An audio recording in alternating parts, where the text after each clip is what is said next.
오늘은 성가정 축일입니다.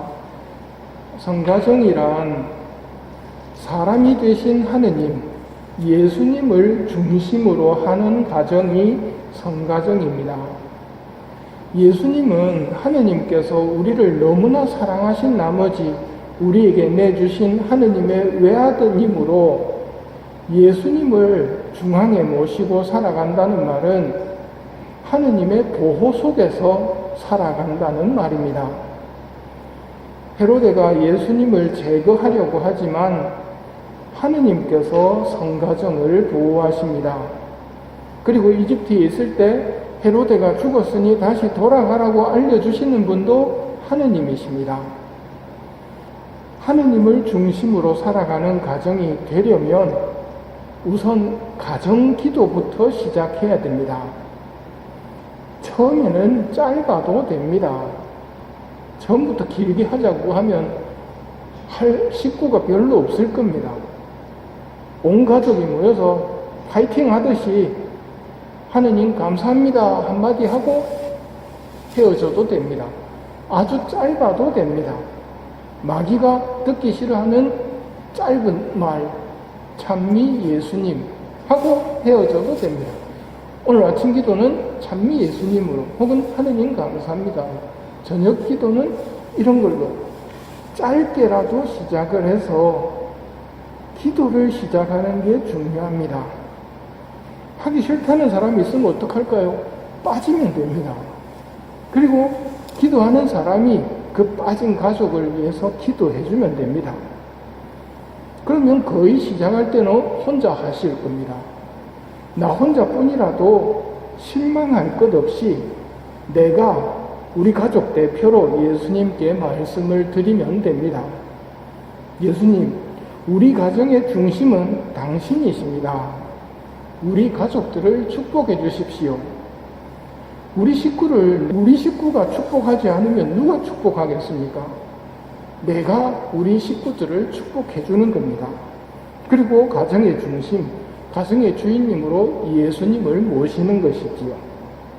다음으로는 가족의 대표로서 성모님께 가정을 봉헌하십시오. 특히 아이들을 먼저 봉헌하시고 경제적인 어려움이 있으면 성모님에게 말씀하십시오. 성모님께서는 우리 집에 들어오셔서 변화를 가져오실 겁니다. 영혼에 가장 큰 피해를 주는 것이 죄입니다. 악마가 교활하다고 하는데요. 얼마나 교활한지 요즘은 세상을 통해서 교회에서 죄라고 가르치는 것을 세상은 죄가 아니라고 이야기합니다. 교회의 말은 잘 안 듣고 텔레비만 보는 사람은 그건 죄 아니라고 합니다. 이렇게 되면 난리 납니다. 죄를 지어도 죄라고 생각하지 않기 때문에 죄 지었다는 죄책감도 없고 고해성사를 봐도 고백을 안 합니다. 그건 죄가 아니니까. 그러면 죄는 그대로 간직하고 있는 거거든요. 이렇게 되면 어떻게 해야 되는가? 고해성사 보는 법을 말씀드렸습니다. 고해성사 준비 들고 감실 앞에 앉아가지고 예수님 바라보면서 읽고 예수님 바라보면서 읽고 예수님 바라보면서 한 줄 읽고 하면서 내 죄를 찾아서 적고 내 죄가 쭉 적히겠지요. 그 다음에는 내 죄를 놓고 예수님 죄송합니다. 앞으로 이 죄를 피할 수 있는 은총 주십시오. 기도한 다음 들고 고해서에 들어와서 고백하면 빠짐없이 고백이 되거든요. 예수님의 도움 속에서 성찰을 해야 죄를 죄라고 인식할 수 있단 말입니다. 뉴스만 듣고 텔레비전 보는 사람은 죄를 죄라고 생각 안 합니다. 비웃습니다, 세상은. 그러나 그 비웃음은 마귀의 노예 생활에서 벗어날 수 없는 삶을 만듭니다. 악마의 노예가 되면 당연히 가정 기도를 비롯해서 모든 기도를 거부합니다. 성당 가는 것도 싫어합니다.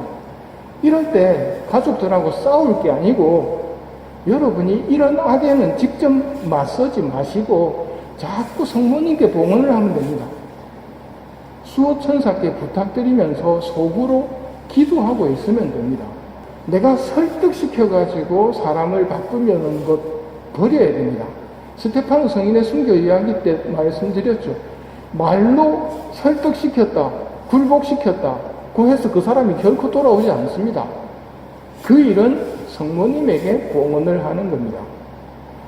내가 하는 일은 마음속으로 끊임없이 기도하면서 씨 뿌리는 농부처럼 하는 겁니다.